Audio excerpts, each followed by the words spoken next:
زيزو والشناوي يتصدى ليها شيكا.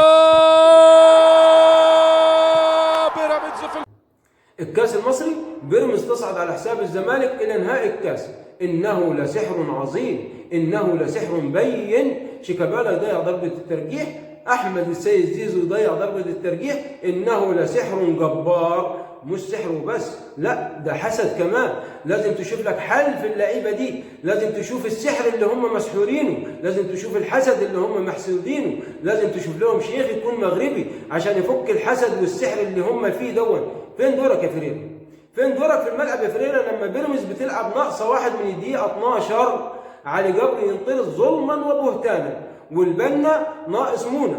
رجاء البنا ما تنزلش اي مباراه ولا تحكم اي ماتش قبل ما تكون العده بتاعتك كامله والمونه تكفيك لنهايه المباراه، لان اللي عملته مع بيراميدز ما يحصلش مع اي تحكيم. النهارده احمد فتحي في نهايه الشوط الرابع الكره ضربه في بطنه وواضحه وضوح الشمس، تحسبها فاول ازاي؟ ما تسيبه يكمل الهجمه بتاعته يا باشا وبعد كده ترجع للفار، انما ما ينفعش تعمل كده.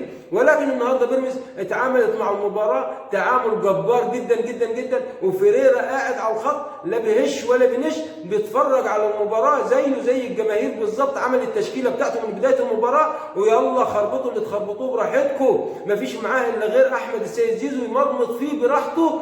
روح يمين تعالى شمال، ادخل ال 18 ارجع من ال 18، ما عندوش حلول تاني الا غير احمد السيد زيزو. واحمد السيد زيزو كلبشوه لعيبه بيراميدز، كلبشوه كالبشا.